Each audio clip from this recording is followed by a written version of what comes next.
তো আমাদের আজকের টপিক শুরু করার আগে গত দিনের একটা সূত্র ছিল, সেটা হলো কারেন্ট ডিভাইডার রুল। আমরা একটা সূত্র শিখেছিলাম, সেটা একটু কাজে লাগবে, এই জন্য এটা একটু দেখে নিচ্ছি। কারেন্ট ডিভাইডার রুলটা ছিল এই টাইপের, যে যখন দুইটা সমান্তরালে রোধ দেওয়া থাকবে R1 R2, আর বাইরে থেকে ধরলাম মূল তড়িৎ প্রবাহ হলো I, তখন এই বিন্দুতে এসে কারেন্ট যাওয়ার রাস্তা হবে দুইটা, একটা উপর দিয়ে যাবে, একটা নিচ দিয়ে যাবে। তো সূত্রগুলো দেখো, যদি মনে থাকে আগের দিনের I1 এর সূত্র ছিল আমাদের এরকম, শেখানো হয়েছিল। নিচে হবে সমান্তরাল যে লাইন দুইটা আছে তাদের যোগফল, তারপর উপরে হবে মূল কারেন্ট I, আর এখানে হবে যখন আমরা I1 বের করব তখন হবে এখানে R2, মানে দ্বিতীয়টার। আবার যখন তুমি I2 বের করবা, I2 মানে নিচের লাইন, তখন উপরে হবে R1, আর এখানে হবে R1 প্লাস R2, এগুলো ঠিকই থাকবে। এইটা আমাদের সূত্র ছিল, যে সমান্তরাল সমবায়ে কারেন্ট এসে কতটুকু আকারে ভাগ হবে সেটা আমাদের জানতে হবে। মানে সমান্তরাল কানেকশনে কারেন্ট ভাগ হয়, এবং সেগুলোর সূত্র দুইটা ছিল। তো এই সূত্র দুইটা আমাদের আজকে একটু কাজে লাগবে, সেই জন্যই আমরা আগের দিন শেখানো হয়েছিল। তো এখান থেকে প্রথমে আমাদের তাহলে কিছু জিনিস আগে জেনে নিতে হবে, যে গ্যালভানোমিটার কী জিনিস। 9-10 বা 7-8 বই হয়তো ছিল। গ্যালভানোমিটার হলো যে যন্ত্রের সাহায্যে আমরা অল্প মানের তড়িৎ প্রবাহ মাপতে পারবো, মানে কারেন্টের মানটা আমরা এখান থেকে পাবো। মানটা খুব বেশি থাকে না, মানে অল্প সামান্য মানের। তারপর ছিল অ্যামিটার। অ্যামিটার হলো তড়িৎ প্রবাহ মাপা হয়, তবে গ্যালভানোমিটার অল্প মানের, আর অ্যামিটার হলো বড় মানের কারেন্ট মাপা যায়। তারপর ভোল্ট মিটার ছিল। ভোল্ট মিটারও আমরা শিখছিলাম হয়তো এরকম। ভোল্ট মিটার হলো ওই বিভব পার্থক্য নির্ণয় করা হয়। এগুলো আমরা শিখবো আস্তে আস্তে। তো আমাদের শুধু এইটুকু জানতে হবে প্রথমে, যে গ্যালভানোমিটারের সংজ্ঞাটা কী। গ্যালভানোমিটারের কাজ হলো সে তড়িৎ প্রবাহ নির্ণয় করবে, কোনো একটা সার্কিটে বা কোনো একটা বর্তনীতে কী পরিমাণ আধান চলাচল করবে সেকেন্ডে, মানে ওটাকে তো আমরা আই বলি। তড়িৎ প্রবাহ কতটুকু যাবে সেটা ক্যালকুলেশন করবে, মানে আই ক্যালকুলেশন করে দেখাবে সে। গ্যালভানোমিটারের কাজ হলো আয়ের মান বের করে বলে দিবে সে আয়ের মানটা কত। এখন গ্যালভানোমিটারের গঠন হয়তো তোমাদের মনে নাই, লাইটের বই ছিল। গ্যালভানোমিটারের ভিতরে আসলে কয়েল থাকে, তো সেখানে কারেন্ট প্রবাহের ফলে কয়েল ঘুরে, কয়েল ঘুরলে কতটুকু কয়েল ঘুরলো সেই অনুসারে সূত্র আছে একটা, সূত্র ক্যালকুলেশন করে ওখান থেকে বের করা হয় যে কয়েল থাকে, কয়েল কতটুকু ঘুরলো সেই অনুপাতে গ্যালভানোমিটারের ভিতরে ওই আয়ের মানটা ক্যালকুলেশন করতে পারে সে। তো এটা আমাদের আর এখন দরকার নেই, ওই সূত্রও দরকার নেই। মানে শুধু এটুকু বুঝলেই হবে, গ্যালভানোমিটারের ভিতরে কয়েল থাকে বা কুণ্ডলী থাকে, সেই কুণ্ডলী ঘুরবে, ঘোরার ফলে যত বেশি কারেন্ট আসবে কুণ্ডলীটা তত বেশি বেশি ঘুরবে। তো সেখান থেকে সে একটা সূত্র আছে, তার কিছু ক্যালকুলেশন আছে, সেই ক্যালকুলেশন করার মাধ্যমে সে বুঝতে পারে যে আয়ের মানটা কত। আমরা সহজভাবে বলবো যে ভিতরে কয়েল আছে, কয়েলের মধ্যে দিয়ে কারেন্ট গেলেই সে বুঝতে পারে কারেন্টটা কত গেল, এরকম। এখন তোমাদের এইটুকু জানতে হবে যে একটা গ্যালভানোমিটারের বিভিন্ন রেঞ্জ থাকে। রেঞ্জ মানে হলো তার ক্যালকুলেশন করার ক্ষমতা। ধরলাম আমরা একটা গ্যালভানোমিটার 0 থেকে 10 অ্যাম্পিয়ার এই পর্যন্ত সে কারেন্ট মাপতে পারে। তার মানে 0 থেকে 1 অ্যাম্পিয়ার, 2 অ্যাম্পিয়ার, 3 অ্যাম্পিয়ার, 4 অ্যাম্পিয়ার, এইভাবে 10 পর্যন্ত আসলে সে কারেন্টটাকে ক্যালকুলেশন করতে পারবে। এখন এটাকে বলা হয় গ্যালভানোমিটারের পাল্লা বা রেঞ্জ বলা হয়, যে যেই পর্যন্ত সে ক্যালকুলেশন করতে পারবে, তার ক্ষমতা এইটুকুই। এখন যদি কোনো কারণে আমরা 10-এর বেশি কারেন্ট পাঠাই, মনে করো 15 অ্যাম্পিয়ার কারেন্ট পাঠাই, তাহলে কী হবে? 15 অ্যাম্পিয়ার যদি আমরা কারেন্ট পাঠাই, ভিতরে যে কয়েল আছে বা কুণ্ডলী আছে, সেই কুণ্ডলীটা মানে নষ্ট হয়ে যাবে বা পুড়ে যাবে আর কি। কয়েলটা পুড়ে গেলে সেই গ্যালভানোমিটারটা নষ্ট হয়ে যাবে। তো এখন আমরা যেহেতু বুঝেই বা জানি যে এখানে 10 অ্যাম্পিয়ারের বেশি কারেন্ট পাঠানো সম্ভব না, বা সে এর ভিতর দিয়ে পাঠালে এই সার্কিটটা পুড়ে যাবে। তা আমাদের এটা নিশ্চয়ই এটাকে বাঁচানোর জন্য কিছু করতে হবে, যে আমি যদি 15 অ্যাম্পিয়ার এখানে পাঠাই, তাহলে তো এই গ্যালভানোমিটার আমরা নিশ্চিতভাবে নষ্ট হয়ে যাবে, বা এটা কয়েল পুড়ে যাবে, তাই এটা তো আর কাজ করবে না, নষ্ট হয়ে গেল বা আমার কাজ হইল না। এখন আমরা যেটা করব, গ্যালভানোমিটারটাকে বাঁচানোর চেষ্টা করব।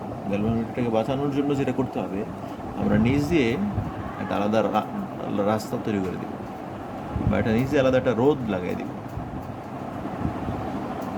আমরা একটা রোদ তৈরি করে দিলাম সমান্তরালে। এখন এটা করাতে যেটা হলো, যেমন আমরা যে উদাহরণ দিয়েছিলাম 15 অ্যাম্পিয়ার কারেন্ট আসবে, এখন গ্যালভানোমিটার তো 10-এর বেশি সে নিতে পারবে না, তাহলে আমাদের এখানে বেশি আছে কত? 10-এর সে মাপতে পারবে গ্যালভানোমিটার 10, এখানে বেশি আছে হলো 15।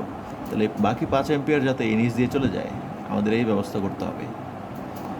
এখানে যাতে উপর দিয়ে যাতে 10-এর বেশি না যায়, আর নিচ দিয়ে বাকিটুকুকে আমরা পাঠিয়ে দিব। তো এখানে যেটা মনে রাখতে হবে, গ্যালভানোমিটারটাকে আমরা যেটা করি, গ্যালভানোমিটারকে বাঁচানোর জন্য, এটা যদি আমার গ্যালভানোমিটার হয়, তাহলে গ্যালভানোমিটারের মধ্যে যদি বেশি কারেন্ট চলে না আসে, কারেন্ট যদি বেশি হয় গ্যালভানোমিটারের মধ্যে যাতে বেশি না আসে, মানে বেশিরভাগ কারেন্ট যাতে নিচ দিয়ে চলে যায়, আর গ্যালভানোমিটার দিয়ে অল্প কারেন্ট যায়, মানে গ্যালভানোমিটারটাকে বাঁচানোর জন্য যতটুকু দরকার ততটুকুই যাবে, আর বাকিগুলো চলে যাবে নিচ দিয়ে। তো এই নিচ দিয়ে যে চলে যাবে, তাহলে আমাদের এই নিচের যে রোধ ব্যবহার করলাম সেটার রোধের মানটা হইতে হবে খুব কম, কারণ রোধ যত কম হবে কারেন্টের মান তত বেশি হবে। মানে এদিক দিয়ে যদি আমরা রোধ কমাই দিই তাহলে এদিক দিয়ে বেশি বেশি কারেন্ট যাবে। ধরলাম এখানে আমি 200 অ্যাম্পিয়ারের কারেন্ট পাঠাইলাম, কিন্তু গ্যালভানোমিটার দিয়ে যাইতে পারে 10, তাহলে আমরা এদিক দিয়ে পাঠাবো 10, এদিক দিয়ে পাঠানোর টার্গেট থাকবে হলো 190।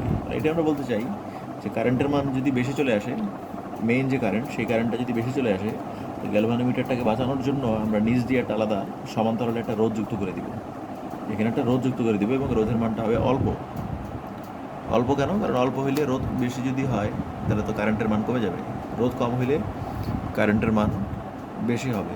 তো কারেন্টের মান এখানে বেশি হওয়ার জন্য আমরা রোধটাকে কমাই দেবো। তো এই জন্য সংজ্ঞার মধ্যে বলতে হবে যে গ্যালভানোমিটারকে বাঁচানোর জন্য, এই যে গ্যালভানোমিটার আছে, অতিরিক্ত কারেন্ট গিয়ে যাতে গ্যালভানোমিটারটা নষ্ট না হয় বা পুড়ে না যায়, সেজন্য গ্যালভানোমিটারের সমান্তরালে, যে সমান্তরালে যুক্ত করা হয়েছে, আমরা একটা রোধ ব্যবহার করলাম। এই রোধটাকেই বলা হয় শান্ট।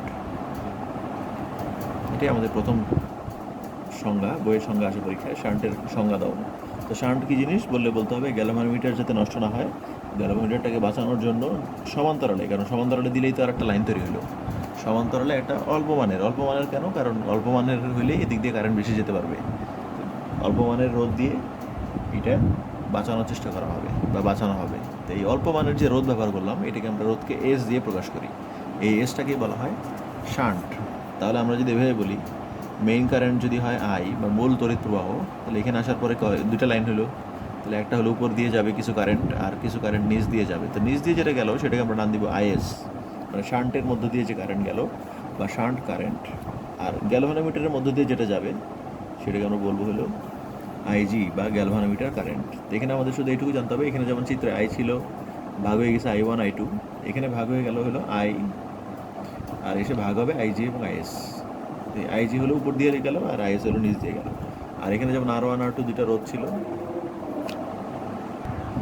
তো R1 R2 এর জায়গায় এখানে আছে হলো, এখানে যেমন রোধ ছিল R1 R2, এখানে রোধগুলোকে আমরা বলবো একটা জি। জি মানে এখানে গ্যালভানোমিটারও বোঝায়, কিন্তু এই জি মানে গ্যালভানোমিটারের নিজস্ব যে রোধ আছে সেটা, আর এস একটা রোধ, সেটা হলো শান্ট। তো দেখো এই সূত্র যদি আমরা I1 I2 লিখতে পারি, তাহলে এটার জন্য আমরা সূত্র লিখতে পারবো। যদি এখানে আমি দেখাই, I1 হলো উপরের লাইনটা ছিল, তাহলে এখানে উপরের লাইন হলো আইজি, তাহলে আইজি এর সূত্র কী হবে, অথবা আইএস এর সূত্র কী হবে, এগুলো আমাদের একটু কাজে লাগবে।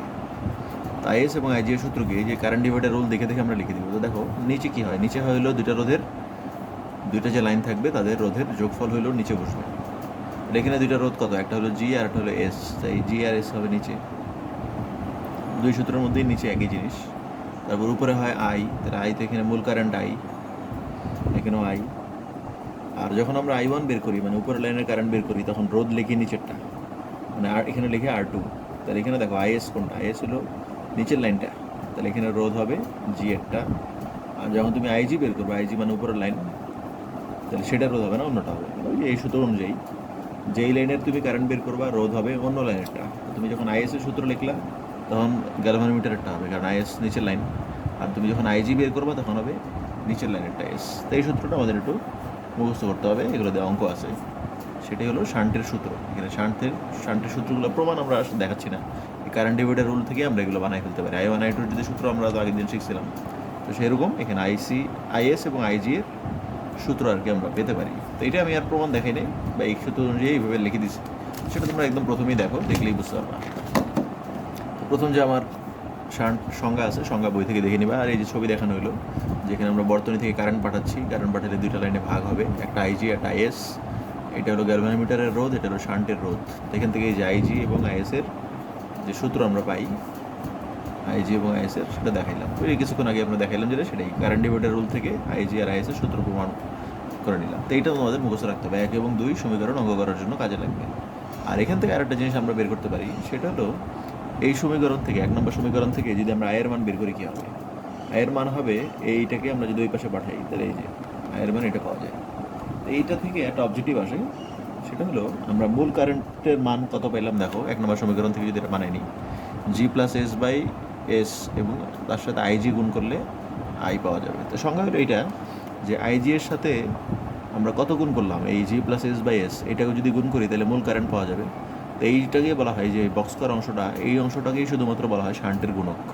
সংজ্ঞাটা এইভাবে, শান্টের গুণকের সংজ্ঞা বই আছে যে যার সাথে আইজিকে গুণ করলে আই পাওয়া যায় সেটাকেই বলা হয় শান্টের গুণক বা শান্ট মাল্টিপ্লায়ার। তো এটা অবজেক্টিভ আসে পরীক্ষায়, একটা সার্কিট দিয়ে দিবে তোমাকে, যে এস এর মান দেওয়া থাকবে, তখন বলবে শান্টের গুণক কত, তখন এই সূত্রে মান বসায় দিলেই হবে। তো এইটুকুই প্রথম সূত্র, যে শান্টের দুইটা সূত্র বা এখান থেকে আমরা শান্টের গুণকের সংজ্ঞা পেতে পারি। তো এইটুকু আমাদের প্রথম টপিক যেটা ছিল সেটা। এরপর যেটা আমাদের জানতে হবে যে অ্যামিটার কী জিনিস বলছিলাম। অ্যামিটার হলো আমরা জানি তড়িৎ প্রবাহ মাপতে পারে, গ্যালভানোমিটার হলো তড়িৎ প্রবাহ মাপতে পারে, কিন্তু অ্যামিটার হলো বড় রেঞ্জের মাপতে পারে, মানে আরও বেশি বেশি কারেন্ট মাপতে পারে, বড় মানের। ভোল্টমিটার মাপতে পারে হলো ভোল্ট বা বিভব পার্থক্য, ভোল্টেজ মাপতে পারে, দুইটা বিন্দুর বিভব পার্থক্য সে মাপে।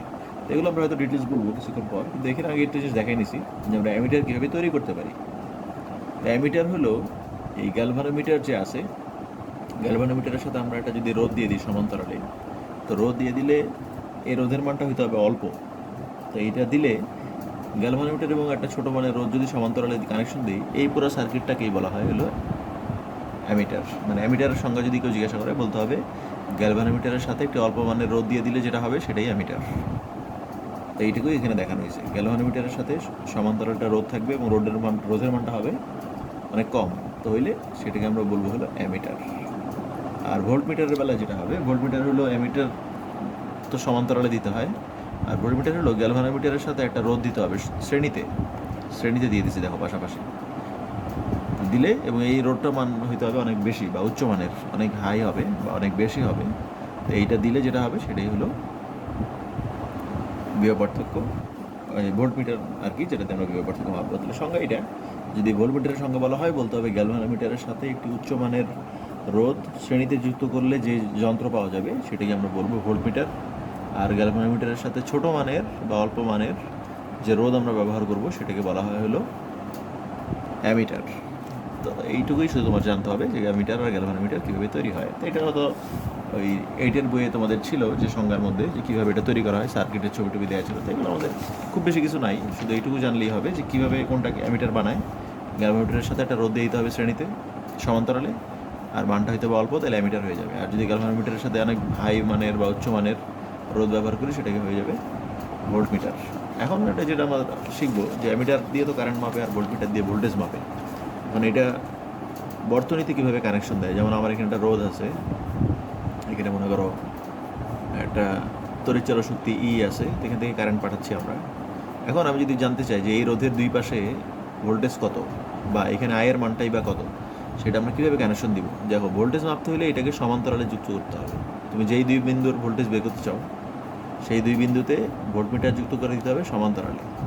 আর কারেন্ট যদি মাপতে চাও, কারেন্ট হলো বর্তনীতে শ্রেণী সমবায়, এইভাবে শ্রেণীতে একটা কারেন্ট যুক্ত করে দিবা, অ্যামিটার মাপার জন্য অ্যামিটার দিয়ে দিবা শ্রেণীতে, যাতে কারেন্টটা মাপতে পারো। তো সংজ্ঞাই যে এখানে আমি লিখছিলাম, দেখো যে অ্যামিটার হলো বর্তনীতে শ্রেণীতে যুক্ত করতে হবে। এই যে দেখো এই রোধের সাথে এটা কি শ্রেণীতে আছে, আর ভোল্টমিটারকে যুক্ত করতে হবে সমান্তরালে। যে সমান্তরালে আমরা একটা ভোল্টমিটার দিয়ে দিচ্ছি। এটা সবসময়, এটা যে কোনো সার্কিটে ভোল্টমিটার ব্যবহার করার নিয়ম হলো সেখানে যার রোধ, যেই রোধের মধ্যে তুমি বিভব পার্থক্য বের করতে চাও বা যেই দুই বিন্দুতে, সেই দুই বিন্দুতে ভোল্টমিটারটাকে যুক্ত করে দিলেই হবে।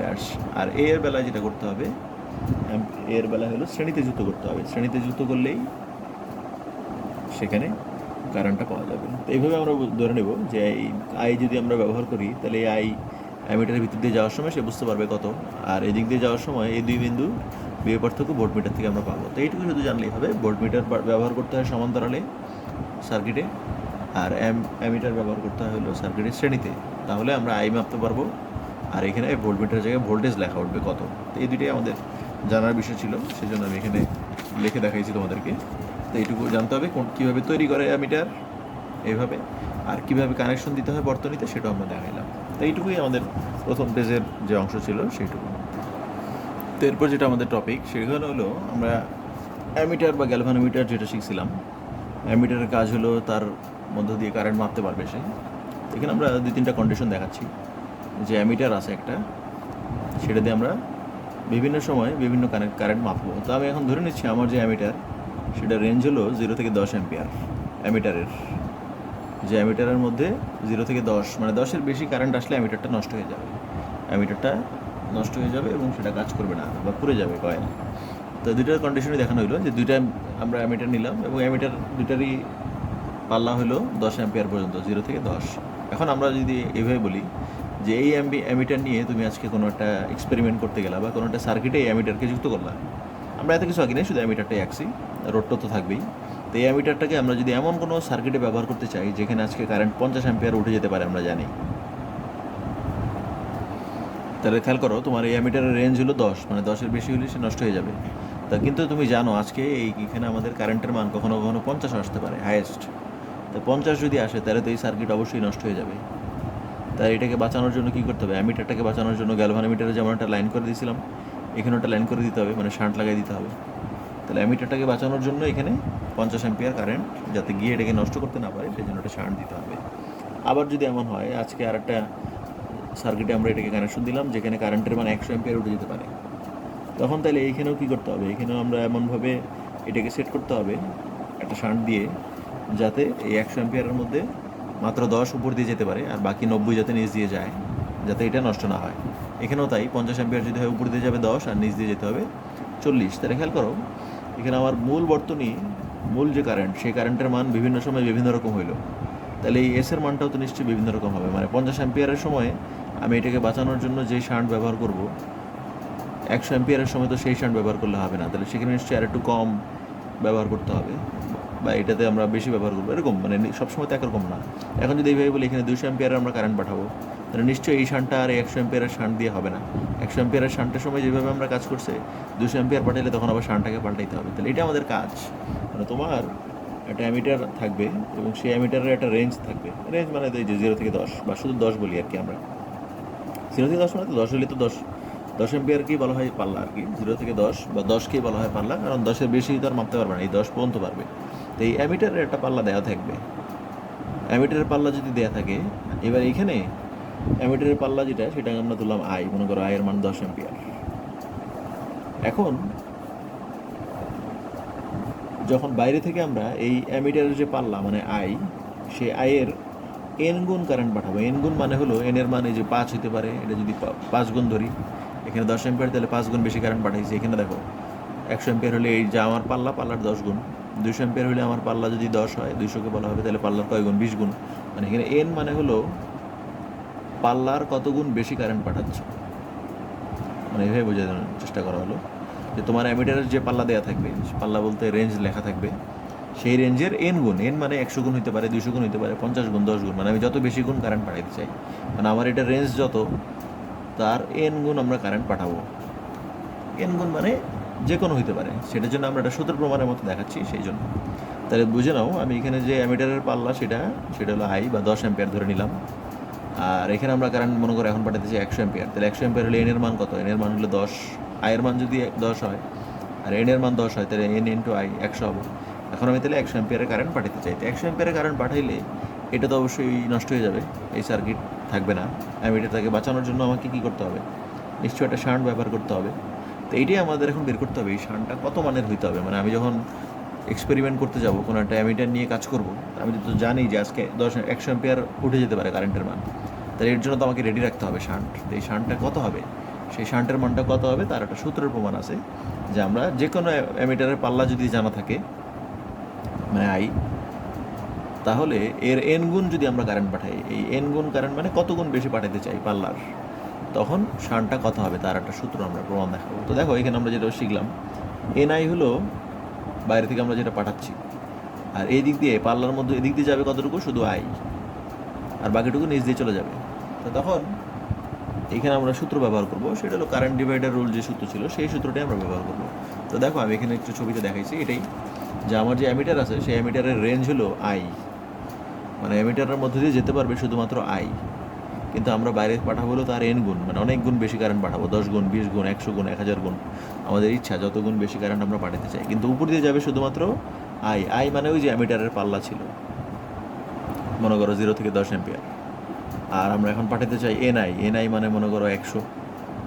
100 অ্যাম্পিয়ার পাঠাতে চাই, মানে এন এর মান 10, আয়ের 10 গুণ বেশি কারেন্ট পাঠাতে চাই, তো তখন আমাদের যে শান্ট ব্যবহার করতে হবে সেই শান্টটা কত হইতে হবে, এটি আমরা একটা জিনিস বের করবো। তো দেখো অ্যামিটারের পাল্লা বৃদ্ধি মানে এটা তো 0 থেকে 10 অ্যাম্পিয়ার পর্যন্ত সে কাজ করতে, এখন 100 অ্যাম্পিয়ারের বেলায়ও কাজ করবে, মানে এটার এনআই গুণ বেশি কারেন্ট পাঠালেও সে কাজ করবে, সেটা আমরা বের করবো আর কি।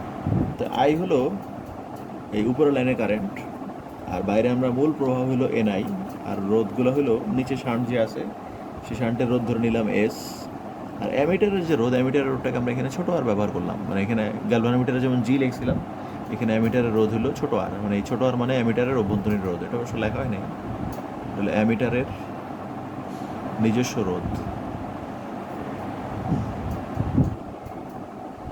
অ্যামিটারের অভ্যন্তরীণ রোধ, আর আই হলো অ্যামিটারের পাল্লা, অ্যামিটারের মানটা অ্যামিটার দিয়ে কতটুকু কারেন্ট যেতে পারবে, আর এন হলো কত গুণ বেশি কারেন্ট আমরা পাঠাতে চাই, মানে পাল্লার কত গুণ আমরা বেশি কারেন্ট পাঠাবো, এরকম আর কি। এইটুকু তোমাদের একটু বুঝে নিতে হবে, এগুলো লিখে দিচ্ছি অত বুঝবার পরে। এখন দেখো এরপরে যেটা আমাদের আছে, এই প্রমাণটা কীভাবে করছি, প্রমাণ খুবই সহজ, সেটা হলো যে কারেন্ট ডিভাইডের রুল শিখেছিলাম আমরা, যে একটা সমান্তরালের লাইন থাকলে যে কিছুক্ষণ আগের যে সূত্র ছিল, উপরের লাইনে কারেন্ট বের করতে চাইলে আমরা এই সূত্র ব্যবহার করি, বা নিচের লাইনে কারেন্ট বের করতে চাইলে এই সূত্র ব্যবহার করি, এখানেও তাই।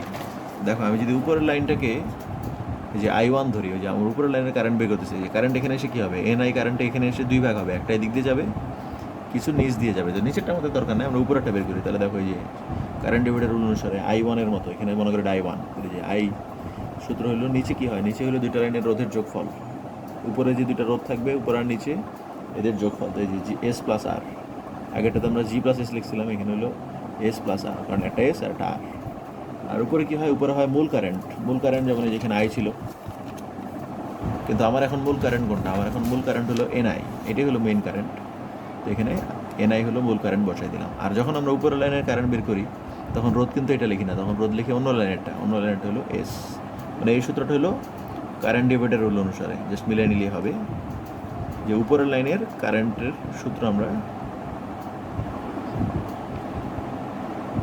উপরের লাইনে এটাকে আমরা বলতে পারি একটা কারেন্ট এখানে এসে দুই ভাগ হয়েছে, তাই একটা ভাগ হলো আই, এই আয়ের সূত্র এটা, নিচে হবে দুই লাইনের রোধের যোগফল, উপরে হবে যে লাইনের কারেন্ট বের করছে সেটা না অন্যটা রোধ, আর ইন্টু হবে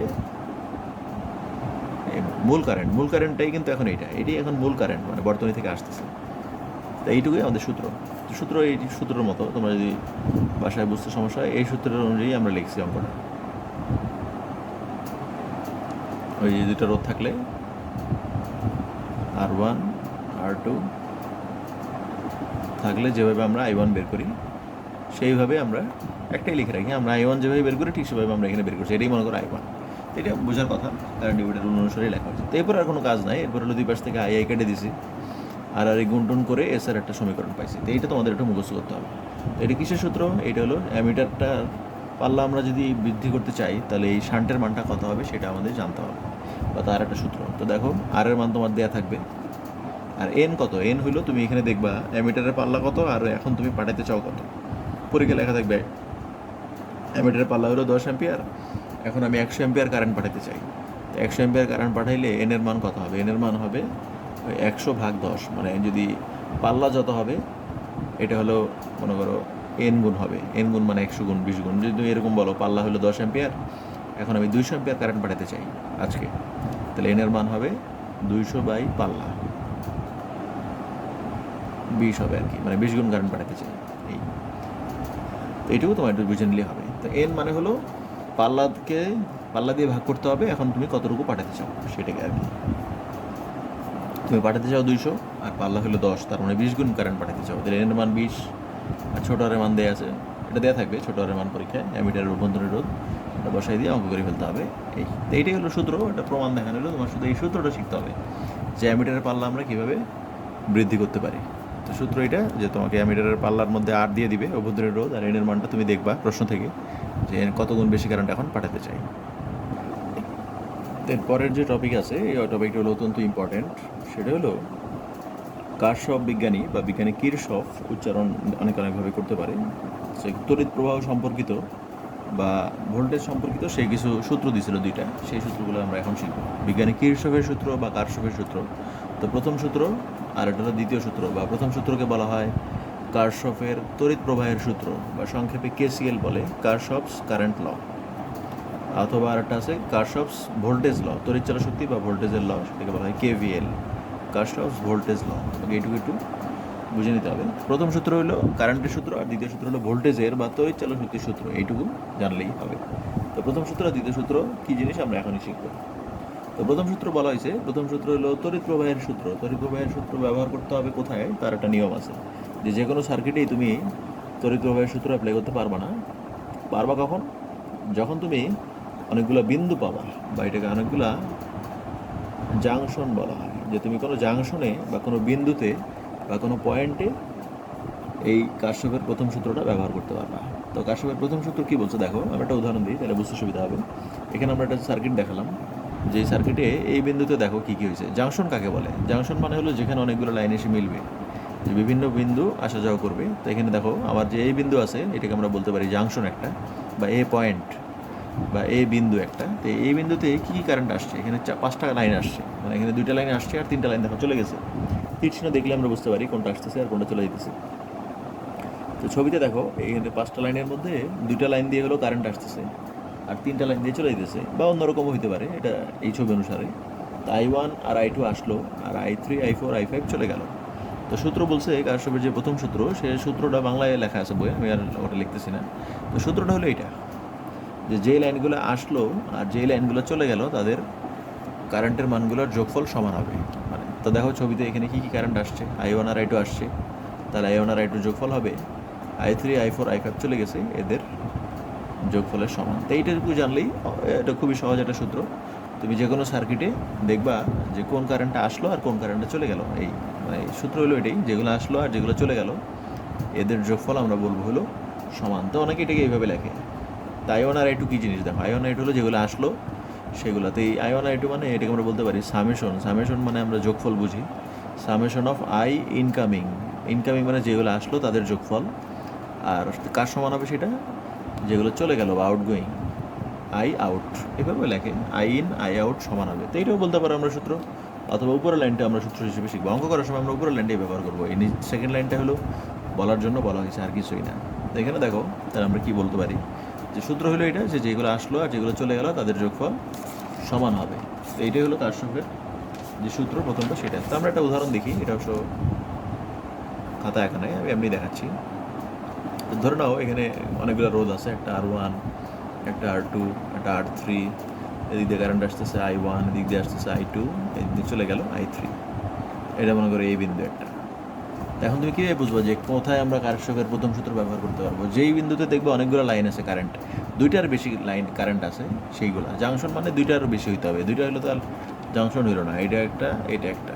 তো এই দিক দিয়ে কারেন্ট আসতেছে চলে যেতেছে।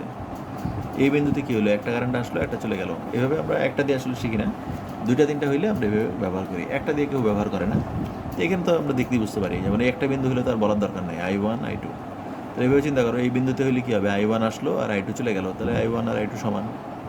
তো এইটা আমরা কখনোই ব্যবহার করি না। 2টার মধ্যে 2টা বিন্দু হইলে, মানে 2টা কারেন্ট হইলে আর একটা বিন্দু হইলে সাধারণত এই সূত্র লাগে না, কারণ এই সূত্র ছাড়াই আমরা বুঝতে পারি I1 আর I2।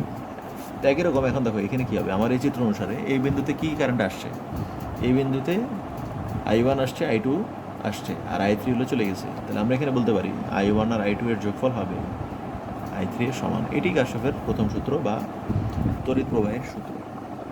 তো আমার যেটা লেখা ছিল এখানে তাই, কারেন্ট যেগুলো আসবে আর যেগুলো চলে যাবে তাদের যোগফল সমান। এখন এরকম হইতে পারে ছবি, এরকম হইতে পারে, বা আরও বিভিন্ন রকম হইতে পারে, সেটাও যে কোনো ছবি দেখলে আমরা বুঝতে পারবো।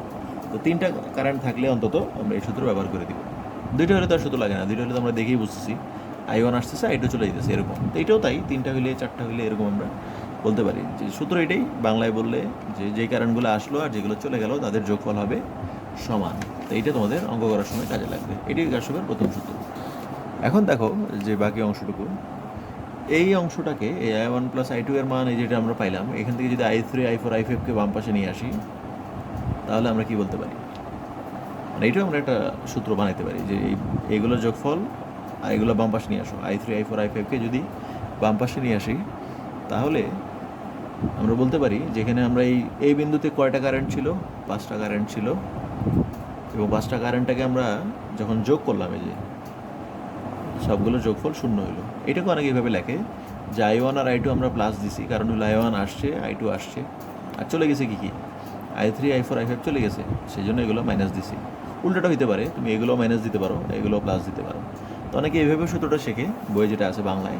অঙ্ক করবো আমরা অবশ্যই এই সূত্র দিয়ে, যেটা আগেই বলছি, এইটুকু আর এটুকু লিখে অঙ্ক করে ফেলবো। আর অঙ্ক ছাড়া বইয়ে কীভাবে লেখা আছে যে আমরা চাইলে এইভাবে লিখতে পারি যে 5টা কারেন্ট আছে, এই সবগুলোকে যোগ করলে কত হবে অ্যান্সার? 0 হবে। তার মধ্যে আবার দেখো 2টা কারেন্টের আগে প্লাস চিহ্ন দিছি আর কয়েকটার আগে মাইনাস চিহ্ন দিছি। তো এখানে প্লাস চিহ্ন দ্বারা বোঝাচ্ছে এগুলো আসলো ইনকামিং, আর যেগুলো চলে গেল সেগুলো হলো আউটগোয়িং। তো এইটাকে আমরা এইভাবে লিখতে পারি, I টোটাল হলো সামেশন অফ I টোটাল সমান 0, মানে যত কারেন্ট আছে এখানে তাদের সবার যোগফল 0, এবং এটা যোগফল বলতে বীজগণিতের যোগফল বলা হয়। মানে বীজগণিতে আমরা যোগ করতে পারি এইভাবে, তো সেটা লিখে 0 লিখে দিব। তো এইটুকু আমাদের সূত্র, যে কোনো সার্কিটের মধ্যে, যদি বাংলায় বলি পরীক্ষার জন্য পরীক্ষা কীভাবে লিখবা, যে কোনো বর্তনীতে যদি আমরা জাংশন থাকে, কোনো জাংশনে বা কোনো বিন্দুতে যতগুলো কারেন্ট আছে সবার বীজগাণিতিক যোগফল 0। বীজগাণিতিক যোগফল কেন বলা হচ্ছে এটা একটু জানতে হবে। কারণ বীজগণিতের যোগফল মানে হলো, তুমি পাটিগণিতে কখনো এরকম দেখবা না, পাটিগণিতে কখনো এরকম প্লাস দিয়ে মাইনাস দেওয়া যায় না। বীজগণিতে আমরা সবসময় এইভাবে দিতে পারি, এইটা বীজগণিতে লেখা যায় এইভাবে। কিন্তু পাটিগণিতে তুমি কোনোদিন দেখবে না 2 থেকে 5, এটাকে আমরা কখনো এইভাবে লিখবো 2 যোগ -5, মানে এটা হলো ম্যাথের সিস্টেম আর কি। ম্যাথে এরকম প্লাস দিয়ে মাইনাস দেওয়া লাগে না, ডাইরেক্ট মাইনাস দেওয়া যায়। তো এখানে সূত্রটা এরকম, আমি যদি এভাবে বলি x + y হলো z + m, মনে করো, বা আরেকটা আছে n। তো আমরা তো এইভাবে লিখতে পারি x + y plus -z -m -n। তাহলে আমরা কী বলতে পারি, যেখানে যতগুলো আছে সবার যোগফল কত? 0। যোগফল আছে কারণ ভিতরে মাইনাস দিয়ে দিছি। তো এখানেও এরকম, আমার যে সূত্রটা ছিল I1 I2 যোগ আছে, আর I3কে আমরা এভাবে মাইনাস দিলাম।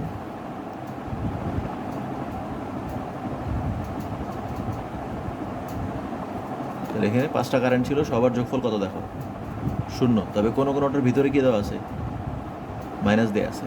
তো এই জন্য আমরা এইভাবেই বলবো যে যত কারেন্ট আছে তাদের সবার যোগফল হবে 0। এই যে দেখো, সবার আগে প্লাস, এটার আগেও প্লাস, এটার আগেও প্লাস, এটার আগেও প্লাস, এটার আগেও প্লাস, কিন্তু ভিতরে আবার মাইনাস দিছি। এখন বলতে পারো ভিতরে মাইনাস দিলাম কেন? ভিতরে মাইনাস দিছি কারণ এগুলো চলে গেছে, আর এগুলো প্লাস দিছি কেন? এগুলো আসছে এই জন্য। তো দেখো সূত্রটা এরকম, মানে এটা খুব বেশি প্যাচের কিছু নাই। এখানে আমরা এটা বললেই হতো যত কারেন্ট আছে সবার যোগফল 0। সবার যোগফল মানে হলো কিছু কিছু প্লাস হবে, কিছু কিছু মাইনাস হবে। আর যোগফলটাকে আবার এই কথা লেখছে কেন? বীজগাণিতিক যোগফল, কারণ বীজগণিতেই আমরা এইভাবে লিখি। বীজগণিতে তুমি অঙ্ক করার সময় এইভাবে শিখছিলে, a প্লাস মাইনাস বি। পাটিগণিতে আমরা কখনো এরকম লিখি না যে ক মাইনাস প্লাস মাইনাস খ। পাটিগণিতে আমরা সবসময় ক মাইনাস খই লিখি। এই জন্য প্লাস দিয়ে ভিতরে ব্রেকেট দিয়ে এইভাবে মাইনাস দেওয়াটা শুধু বীজগণিতেই করা হয়। সেই জন্য এই যোগফলটাকে বীজগাণিতিক যোগফল বলা হয়। তো এইটুকু তোমার একটু বুঝে নিতে হবে। যে সিম্পল সূত্র হলো এইটুকুই, যে কারেন্ট যেগুলো আসলো আর যেগুলো চলে গেল এদের মান সমান হবে, এটা দিয়ে জানলেই হয়। এটি কাশ্যপের প্রথম সূত্র। তবে বইয়ে এভাবে লেখে না, অনেকভাবে লেখে। এটা সূত্র লিখলেও কোনো সমস্যা নাই। তো অনেকে এইভাবে লেখে ইনকামিং আর আউটগোয়িংগুলো সমান হবে। আবার অনেকে এইভাবে শেখে যে যেই কারেন্টগুলো আসলো আর যেগুলো চলে গেলো এগুলো এক পাশে নিয়ে আসবো, সবগুলো যোগফল 0 হবে, এবং এটাকে বীজগাণিতিক যোগফল বলে। বীজগাণিতিক যোগফল মানে আমি এখানে চাইলে দেখাতে পারি, আমি এখানে দেখাই নেই। I1 + I2 লিখবা, তারপরে এখানে মাইনাস দিয়ে এইভাবে লিখবা, কারণ এইভাবে আমরা বীজগণিতে এরকম মাইনাস দিয়ে লিখতে পারি, ভিতরে মাইনাস দিয়ে। তো এই জন্য এটা এইভাবে লিখলে আমরা কী পেলাম? তাহলে যত কারেন্ট ছিল সবার যোগফল 0। তো এইটাকেই বলা হয় সূত্র। তো প্রথম সূত্র তাহলে তোমাকে শিখতে হবে এইটুকু, যে কোনো বিন্দুতে বা কোনো জাংশনে কাশ্যপের প্রথম সূত্র ব্যবহার করা যায়। সূত্রটা হলো এইটুকু জানলেই যথেষ্ট। এরপর যেটা হবে, কাশ্যপের যে দ্বিতীয় সূত্র, সেটা হলো ভোল্টেজের সূত্র, বা এটাকে বলা হয় তড়িৎচালক শক্তির সূত্র। তো এটার জন্য আমাদের কিছু জিনিস আগে জানতে হবে। তো এটার জন্য আমরা জানতে হবে ওহমের সূত্র কী ছিল। ওহমের সূত্র আমাদের যদি মনে থাকে, ওহমের সূত্র আমরা জানি V = IR। মানে যে কোনো একটা রোধ যদি তোমার জানা থাকে এবং সেখানে কারেন্ট যদি জানা থাকে, তাহলে সেখানকার ভোল্টেজ বের করার সূত্র হলো এটা, V = IR। এই সূত্র আমরা ব্যবহার করে দিতে পারি। এখন এই সূত্র দিয়ে কিছু জিনিস আগে জানতে হবে। একটা সার্কিটে যদি কারেন্ট আমরা এদিকে ধরি, কারেন্টের ধরে নেওয়া হয় কারেন্ট সবসময় প্লাস থেকে মাইনাসের দিকে যায়। রোদ দিয়ে আছে একটা, তো আমরা ধরে নিব কারেন্ট যেহেতু বাম থেকে ডানে যায়, তাহলে রোধের মানটা হবে এই প্লাস চিহ্নটা হবে এইদিকে আর মাইনাস চিহ্নটা হবে এইদিকে, মানে প্লাস থেকে মাইনাস দিয়ে কারেন্ট যাচ্ছে। এরকম হইতে পারে, আমার যে ছবি আছে, চিত্র আছে, মনে করো এটা, তা এদিকে যাচ্ছে, আমরা বুঝে নেব এই পাশে প্লাস এই পাশে মাইনাস, তখন আমরা এরকম একটা চিহ্ন দিব, প্লাস থেকে মাইনাসে দিয়ে কারেন্ট যাচ্ছে। তো এইটাকে এই যে আমরা এখানে এরকম তীর চিহ্ন দিচ্ছি, এইগুলোকে বলা হয় অর্ধবৃত্ত বলা যেতে পারে, মানে বৃত্তের অর্ধেক আর কি, মানে একটা ফুল বৃত্ত নাই, আমরা তার অর্ধেক এরকম অর্ধবৃত্ত এরকম চিহ্ন দিব। যেমন এরকম আছে, একটা রোধ আছে, নিচে যে কারেন্ট যাচ্ছে, এটা মনে করো R3, এটা I3, তাহলে আমরা বুঝবো কীভাবে কারেন্ট এই যে প্লাস থেকে মাইনাসের দিকে যাচ্ছে। আবার যদি এরকম থাকে উপর দিকে কারেন্ট যায়, তাহলে আমরা বুঝবো কারেন্ট যেহেতু উপরের দিকে যেতেছে, তাহলে উপরের দিকের এই পাশটা প্লাস এই পাশটা মাইনাস, মানে সবসময় মনে রাখতে হবে কারেন্ট প্লাস থেকে মাইনাসের দিকে যায়। এখন আমরা কীভাবে বুঝবো? চিহ্ন দেখে বুঝবো। চিহ্ন যেদিকে দেয়া আছে আয়ের, তার মানে এই পাশ প্লাস এই পাশ মাইনাস। যদি এদিকে চিহ্ন থাকে তাহলে এই পাশ প্লাস এই পাশ মাইনাস। যদি নিচের দিকে আয়ের চিহ্ন থাকে তাহলে এই পাশ প্লাস মাইনাস, মানে প্লাস থেকে মাইনাসে যাচ্ছে, বা নিচের দিকে এইভাবে হতে পারে, প্লাস থেকে মাইনাসে যাচ্ছে। উপরের দিকে আসলে প্লাস থেকে মাইনাসে যাচ্ছে, মানে যেই দিকে কারেন্টটা যাবে সেই পাশটা মাইনাস, আর যেখান থেকে আসবে সেই দিকটা হলো প্লাস। এভাবে মনে রাখতে হবে। তো এইটুকু একটু তোমাকে শেখানোর দরকার ছিল, সেই জন্য আমি এটা বলে নিলাম যে কখনও তুমি যদি কোনো সার্কিটে রোধ পাও এবং সেখানে কারেন্টের দিক দেওয়া থাকে, আমরা বুঝে নেব এই পাশটা প্লাস এই পাশটা মাইনাস, এবং এরকম একটা চিহ্ন দিয়ে বোঝানো হয় যে এটা কারেন্ট যাচ্ছে। এই তো এইটুকুই আমার কাজে লাগবে, কারণ এই সূত্র অ্যাপ্লাই করার জন্য এটা জানতে হবে। তো দেখো এখানে আমার একটা ছবি দেখানো হয়েছে, প্রথম একটা ছবি দেখানো হয়েছে, আবার নিচে একটা ছবি দেখানো হয়েছে। তো এই কারশফের প্রথম সূত্র যেমন কোনো জাংশনে ব্যবহার করতে হয়, কারশফের দ্বিতীয় সূত্র ব্যবহার করতে হয় কোনো লুপে, বা এটাকে বলা হয় লুপ না বলে আবদ্ধ বর্তনীও বলা হয়। আবদ্ধ বর্তনী মানে হলো তুমি এক জায়গা থেকে ঘুরে আবার আগের জায়গায় ফেরত আসতে হবে। যেমন আমি দেখে বলি, এই নিচে একটা ছবি আছে, এখানে দেখো আমরা অনেকগুলো ছবি বলতে পারি। আমরা ABDA এটাকে একটা লুপ বলতে পারি। লুপ মানে হলো তুমি যেখান থেকে শুরু করলা ঘুরে ঘুরে আবার আগের জায়গায় আসতে হবে। যেমন যে ABDA, আমরা আগের জায়গায় আবার এতে ফেরত আসলাম। বি থেকে যদি শুরু করি BCDB, এটাকে আমরা একটা লুপ বলতে পারি। আবার এরকম হতে পারে ABCDA, এরকম। লুপ মানে হলো তুমি যেখান থেকে শুরু করলা ঘুরে ঘুরে আবার সেখানে আসতে হবে। যেমন এখানে যে অনেকগুলো লুপের নাম লেখা হয়েছে, বা আমরা একটু পরে দেখবো। এখানে দেখো, এখানে আমার লুপ একটাই। এখানে লুপটা কেমন, সেটা আমার যে ছবি আছে বা সার্কিট আছে এখন, সেখানে একটাই লাইন। মানে আমি যদি এখান থেকে বলি, এটা E বিন্দু, এটা মনে করো R1, এটা হলো R2, এদিক দিয়ে কারেন্ট যায় হলো I1, এদিক দিয়ে কারেন্ট যায় হলো I2। এখানে দেখো আমি যদি বিন্দু বলি, একটা A বিন্দু, B বিন্দু, C বিন্দু, D বিন্দু, তো আমরা এই লুপটার নাম দিতে পারি ABCDEA। এটাকে আমরা একটা লুপ বলতে পারি। তার মানে কি, আমরা এই বিন্দু থেকে গেলাম।